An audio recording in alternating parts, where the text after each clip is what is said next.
बंजारे बनजो ओना रे बंजा, ओना रे आना रे ओना रे बंजा। हमारी भी तमन्ना है कि तू डॉक्टर बन के हम सब गाँव वालन की सेवा करे। क्या तुम्हें प्रेगनेंसी है? मैं इस कमीने को नहीं छोड़ूंगा, चाहे कुछ भी हो जाए। ये गांव हमारा, ये गली हमारी, ये कस्बा हमारा, ये काम हमारा। जातिवाद को हमें घर घर में फैलाना है। आज के बाद इन जैसा कोई भी आया तो उसका यही अंजाम होगा। It's not a question of good and bad. It's a question of win and defeat.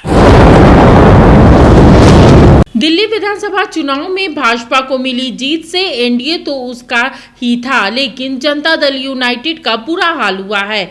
Janata Dal United ने वहां चुनाव लड़ा था, लेकिन खाता भी नहीं खोल सकी।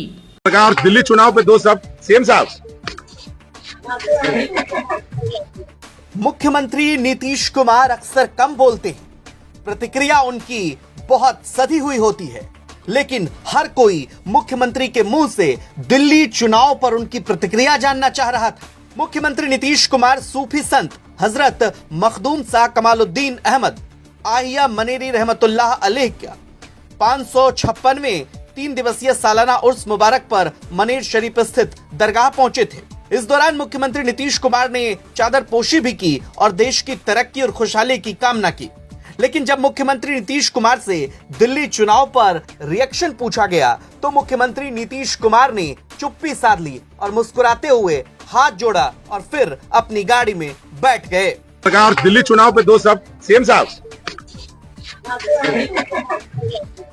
हालांकि मुख्यमंत्री नीतीश कुमार ने अपने सोशल मीडिया हैंडल पर दिल्ली में बीजेपी की जीत पर बधाई भी दी और ये भी लिखा कि दिल्ली विधानसभा चुनाव में भारतीय जनता पार्टी की भारी बहुमत से जीत पर बधाई और शुभकामनाएं। दिल्ली की जनता ने आदरणीय प्रधानमंत्री श्री नरेंद्र मोदी जी के कुशल नेतृत्व पर अपना पूर्ण विश्वास किया है। इस ऐतिहासिक जीत के लिए आदरणीय प्रधानमंत्री श्री नरेंद्र मोदी जी को बहुत बहुत बधाई। लेकिन मुख्यमंत्री नीतीश कुमार से जब मीडिया कर्मियों ने इसको लेकर सवाल किया तो सीएम चुप्पी साधते नजर आए। सरकार दिल्ली चुनाव पे 2 सब सीएम साहब। आपको बता दें कि जेडीयू भी दिल्ली में 1 सीट पर चुनाव लड़ी, लेकिन उसे हार का सामना करना पड़ा। वहीं बिहार में इस बार विधानसभा चुनाव है और दिल्ली चुनाव परिणाम के बाद बीजेपी के हौसले बुलंद हैं।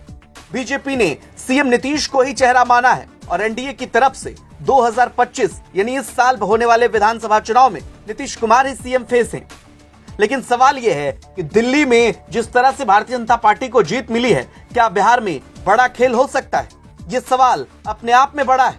आपको बता दें कि दिल्ली में आम आदमी पार्टी जो पिछले 10 सालों से सत्ता में थी, उसे बीजेपी ने सत्ता से बेदखल कर दिया है और 27 साल बाद बीजेपी ने सत्ता में दमदार वापसी की है। आम आदमी पार्टी को जहां सिर्फ 22 सीटें मिली, वहीं बीजेपी ने इस चुनाव में प्रचंड बहुमत हासिल करते हुए 48 सीटों पर अपनी जीत हासिल की है।